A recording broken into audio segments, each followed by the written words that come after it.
Hello everyone, this is Ashish Mukherjee from NIT Bhopal. 2023 में मैंने JEE mains और एडवांस दोनों एग्जाम जो है क्लियर किए थे। अभी मैंने सबसे पहले क्या किया कि आपके जो फर्स्ट अटेम्प्ट के जो 10 पेपर हुए थे उनको मैंने एनालाइज किया केमिस्ट्री सेक्शन में, स्पेशली फिजिकल। तो फिजिकल केमिस्ट्री में मैंने क्या पाया कि यदि तुम्हारे 30 क्वेश्चंस केमिस्ट्री में आ रहे हैं, जिनमें से 20 ऑफकोर्स एमसीक्यूज हैं और 10 जो है वो आपके इंटीजर टाइप हैं, ठीक है।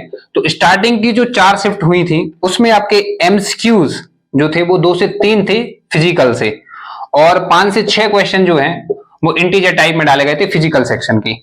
और जो बाद की जो 6 शिफ्ट हुई थी उसमें आपके 4 एमसीक्यूज आए थे, मतलब 4 एमसीक्यूज फ्रॉम द फिजिकल, और 5 कभी 6 कभी 7 जो हैं वो आपके इंटीजर टाइप में डाले गए थे।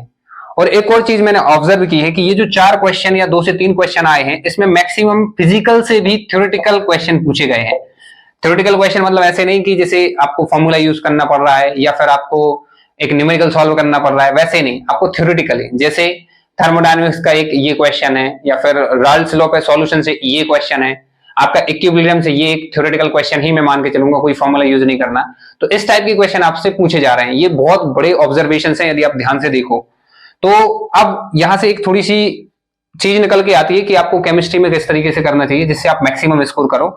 देखो, आप कहीं ना कहीं ये भी देख सकते हो कि थ्योरेटिकल क्वेश्चन भी आ रहे हैं और थोड़ा बहुत एमसीक्यूज टाइप में भी क्वेश्चन डाले जा रहे हैं, तो आप पूरी तो और फिजिकल केमिस्ट्री नहीं छोड़ सकते। तो आपको क्या करना चाहिए वो थोड़ा सा ध्यान से देखो। तो सबसे पहले आप क्या करो, फिजिकल केमिस्ट्री के सिलेबस को यदि आप ध्यान से देखो तो सबसे पहले आपके पास मूल कॉन्सेप्ट आ जाता है, फिर इसके बाद स्ट्रक्चर ऑफ एटम आ जाता है, और आपके पास थर्मोडायनेमिक्स है, ठीक है। यहाँ पे मैं आपको इक्विलिब्रियम बता दे रहा हूं कि इक्विलिब्रियम है, जिसमें आपको केमिकल इक्विलिब्रियम है और एक आपका आयनिक इक्विलिब्रियम है, और फिर इसके बाद रेडॉक्स रिएक्शन है, और फिर क्लास 12th में आपको पढ़ना है सॉल्यूशंस, काइनेटिक्स, ठीक है ना, और एक और चैप्टर है इलेक्ट्रोकेमिस्ट्री। ये हैं आपके 12th के चैप्टर्स। तो मैं ये बोलूंगा कि देखो, मूल कॉन्सेप्ट तो वैसे ही बेसिक है और आप ऑलरेडी 10th में भी इसको पढ़ते हो, और कहीं ना कहीं ये आपका बहुत फंडामेंटल चैप्टर है क्योंकि सारे चैप्टर्स में ही इसका यूज होता है। और आपको पता है कि जब जेईई एडवांस आप अपीयर होगी तो उसमें जो ऑर्गेनिक केमिस्ट्री आएगी तो वो बिना मूल कॉन्सेप्ट के आएगी ही नहीं। पूरी ऑर्गेनिक केमिस्ट्री में मूल कॉन्सेप्ट का बहुत ज्यादा यूज होगा, तो मूल कॉन्सेप्ट तो आप छोड़ भी नहीं सकते। और आप देख लो कि मूल कॉन्सेप्ट का ऐसा एक बहुत ज्यादा सिंपल क्वेश्चन भी पूछा गया है, आपको स्क्रीन पे दिख रहा होगा। तो इस टाइप के भी क्वेश्चन आ सकते हैं, तो आप मूल कॉन्सेप्ट को जरूर करिए। फिर स्ट्रक्चर ऑफ एटम और थर्मोडायनेमिक्स। अब थर्मोडायनेमिक्स के भी 2 पार्ट होते हैं, तो मैं बोलूंगा कि इसमें यदि आपको थर्मोकेमिस्ट्री छोड़ना है तो छोड़ दो।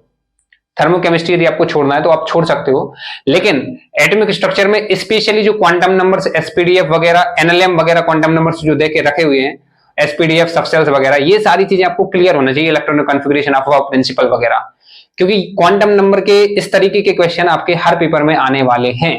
तो वो चीज है कि, और एक और चीज ये है कि थर्मोडायनामिक्स और स्ट्रक्चर ऑफ एटम में करने के लिए इसलिए बोल रहा हूं क्योंकि ये चीजें फिजिक्स में भी कॉमन है। थर्मोडायनामिक्स बस कन्वेंशन अपोजिट हो जाएगा, बाकी फिजिक्स में भी देखने को मिलेगा, और स्पेक्ट्रम वगैरह यदि एटम में तुम यहाँ पे पढ़ोगे तो वो आपको वहां पे भी काम में आने वाला है। तो इसलिए इनको तो कर ही लो, ये तो करना ही चाहिए।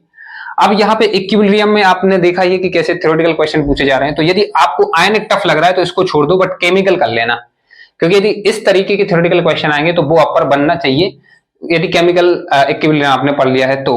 और रेडॉक्स रिएक्शन के भी 2 पार्ट होते हैं, एक में आप बैलेंसिंग पढ़ते हो और एक में आप इक्विवेलेंस कॉन्सेप्ट पढ़ते हो। तो मैं ये बोलूंगा कि इक्विवेलेंस कॉन्सेप्ट में जिसमें नॉर्मलिटी वगैरह आते हैं, n1 v1 = n2 v2, तो आप उसको छोड़ सकते हो, एन फैक्टर वगैरह को। बाकी बैलेंसिंग का जो पोर्शन है वो आप कर लेना कि रेडॉक्स रिएक्शन जो है उसमें ऑक्सीडेशन क्या होता है, रिडक्शन क्या होता है, ऑक्सीडेशन स्टेट कैसे फाइंड आउट करते हैं, एक और है ऑक्सीडेशन स्टेट फाइंड आउट करना। तो आप ऑक्सीडेशन स्टेट को फाइंड आउट करना और बैलेंसिंग करना सीख लो, ये वाला पोर्शन आप छोड़ देना।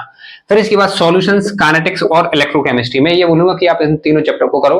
और सॉल्यूशंस में जो एनसीईआरटी है उसमें आइडियल और नॉन आइडियल सॉल्यूशन के एग्जांपल बहुत अच्छे से देख लेना, और एजिट्रॉप्स के, क्योंकि ये जो क्वेश्चन आपको दिख रहे हैं स्क्रीन पे, ऐसे क्वेश्चन पूछे जा रहे हैं, तो वो आप पर बनना चाहिए।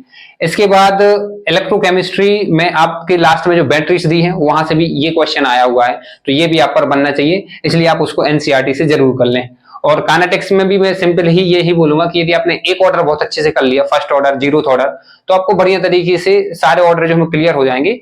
और लास्टली जो अरेनियस थ्योरी है वो आप एनसीईआरटी से पढ़ सकते हो। और सॉल्यूशन में केवल आपको एक यदि कॉलिगेटिव प्रॉपर्टीज बहुत अच्छे से अंडरस्टैंड कर ली तो चारों कॉलिगेटिव प्रॉपर्टीज आपको अच्छे से समझ में आ जाएंगी। So this is the thing. हाँ, यदि आपको लग रहा है कि और आपको छोड़ना है तो आप काइनेटिक्स छोड़ सकते हो, बाकी सॉल्यूशंस, इलेक्ट्रोकेमिस्ट्री, इक्विलिब्रियम में आप केमिकल वाला कर लेना, केमिकल इक्विलिब्रियम, और रिडॉक्स में आप ऑक्सीडेशन स्टेट और बैलेंसिंग वाला पोर्शन, और ये मैं बोलूंगा कि आप तीनों कर लेना। फिर बाकी यदि आपको थर्मोडायनामिक्स भी छोड़ना है तो छोड़ सकते हो, लेकिन मैं सजेस्ट करूंगा कि ये फिजिक्स में भी कॉमन है, इसलिए आप इसको कर लेना। और स्ट्रक्चर ऑफ एटम में गलती से भी principal quantum number, azimuthal quantum number, magnetic quantum number, spin quantum number, ये नहीं छोड़ना है। एनएलएम और आपके पास जो कन्फिगरेशन, इलेक्ट्रॉन कन्फिगरेशन, वो नहीं छोड़ना है। तो इनको आप करिए यदि आपको मैक्सिमम स्कोर करना है अपनी केमिस्ट्री में। वीडियो यदि हेल्पफुल लगी तो सब्सक्राइब करना। बाकी 1 मंथ पीसीएम स्टडी जो है मैंने अपने चैनल पर ड्रॉप की है, अभी तक उनको आपने नहीं देखा है तो जाकर जरूर देखें। Thank you for watching.